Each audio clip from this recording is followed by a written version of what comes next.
नमस्कार, सक्षम news India में आपका स्वागत है। मैं कृष्णा त्यागी। आप देख रहे हैं सक्षम न्यूज इंडिया का खास कार्यक्रम आपकी बात मेरे साथ। इस कड़ी में आज मेरे साथ मौजूद हैं एक ऐसी समाज सेवी जिनसे न जाने कितनी महिलाएं और बेटियां प्रेरणा स्रोत बनी हैं और प्रेरणा लेती हैं, और समाज सेवी के साथ साथ काउंसलर के पद पर भी कार्य कर रही हैं, जिनसे न जाने कितनी बेटियों और महिलाओं के टूटे हुए घर भी बसे हैं। आइए बात करते हैं इनसे नारी मिशन शक्ति को लेकर क्या कहना है, किस तरह नारी मिशन शक्ति जिस तरह से सरकार ने शुरू की है, क्या कुछ और करने की आवश्यकता थी। जो सुविधाएं दी गई हैं सरकार ने, उसमें और क्या नारी शक्ति के लिए सुविधाओं की आवश्यकता थी। किस तरह से महिलाओं पर हो रहे अपराध को नियंत्रण करने में नारी मिशन शक्ति का जिस तरह से सरकार ने नारी शक्ति को लेकर जागरूक किया है, क्या कुछ कहना है अर्चना अग्रवाल जी का। आइए बात करते हैं इस पूरे प्रकरण में। जिस तरह से सरकार ने नारी मिशन शक्ति की शुरुआत की है, तो क्या मानते हैं इसे किस प्रकार जिस तरह से सरकार ने नारी मिशन शक्ति को शुरुआत की है, क्या महिलाओं के जीवन पर प्रभाव पड़ेगा इससे? किस तरह से महिलाओं के अपराध पर नियंत्रण लगेगा, क्या मानते हैं आप? देखिए कृष्णा जी, ये मिशन शक्ति जो आरंभ किया है हमारे माननीय मुख्यमंत्री योगी आदित्यनाथ जी ने, तो ये बहुत ही स्वागत का विषय है महिलाओं के लिए, क्योंकि इस मिशन का जो पर्पस है वो ये है कि नारी को सम्मान दिलाया जाए, नारी को सुविधाएं प्रदान की जाए और नारी को स्वावलंबन के लिए जागरूक किया जाए। जिस तरह से नारी मिशन शक्ति के लिए कार्य किया जा रहा है, तो इस मिशन से किस प्रकार के अपराधों पर सबसे ज़्यादा नियंत्रण रहेगा? देखिए, सबसे ज़्यादा जो अपराध महिलाओं के प्रति होता है वो सबसे ज़्यादा है बलात्कार जी। और सड़क चलते आप भी देखते हैं, महिलाएं भी इस चीज़ को मतलब वो तो झेलती हैं दिन रात इस चीज़ को कि कैसे उनके साथ छेड़छाड़ की जाती है, आपत्तिजनक शब्दों का प्रयोग किया जाता है, छीटाकशी की जाती है, उनके ऊपर भद्दे भद्दे कमेंट्स किए जाते हैं। तो इन सब चीज़ों पर रोक लगनी बहुत ही ज़्यादा आवश्यक थी, और ये जो मिशन शक्ति है ये इसी चीज़ को रोक लगाएगा, क्योंकि इसमें जो हेल्पलाइन नंबर दिए गए हैं 1090 वुमेन पावर हेल्प और 181 महिला हेल्पलाइन नंबर है। तो इन नंबरों पर आप कहीं भी हैं, किसी भी जगह पर हैं, किसी भी समय पर हैं, आप वहाँ से कॉल कीजिए तुरंत इन नंबरों पर, और महिला पुलिस के साथ सुविधाएं आप तक 5 मिनट के अंदर अंदर पहुँच जाएंगी, और आपको वो गाइड भी करती रहेंगी कि आप किस रास्ते पर हैं, अब आपको क्या क्या आगे करना है।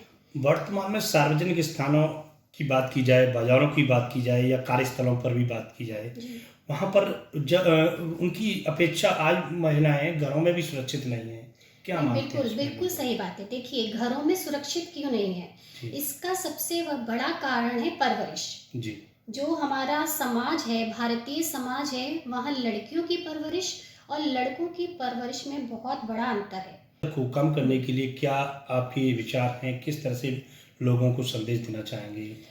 देखिए, इस मुहिम में जो भी मतलब महिलाओं को जागरूक किया जा रहा है इस चीज़ के लिए, तो पुलिस की तरफ से जो भी ये मिशन शक्ति के जो भी अभियान चला जा रहा है, जो भी प्रोग्राम हम लोग करते हैं, तो उसमें ये सारी चीज़ें पॉइंट बाई पॉइंट हम लोग गाइड करते हैं कि आपको कैसे बच्चों को परवरिश देनी है और महिलाओं को घर का माहौल कैसा बनाना है कि वो इन सारी चीज़ों में डिफरेंस को कम कर दें। जी, समाज में काफ़ी लोग ऐसे हैं जिन्हें जैसे बेटियां होती हैं तो आपको ईर्ष्या द्वेष सा महसूस होता है, बेटा होता है तो ज़्यादा खुशी होती है। बिल्कुल। तो इस विषय में क्या कहना चाहेंगे आप?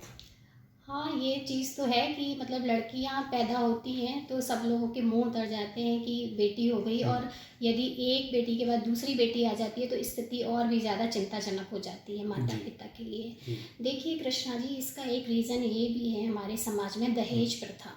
ये एक बहुत बड़ी बुराई है हमारे समाज की, और लड़की पैदा होते ही पिता के दिमाग में एक सवाल आ जाता है कि इसकी शादी करनी है, मुझे इतना दहेज इकट्ठा करना है, इसे पढ़ाना है, लिखाना है, ये बात का प्रश्न होता है, इसको दहेज देना है, ये पहला प्रश्न होता है।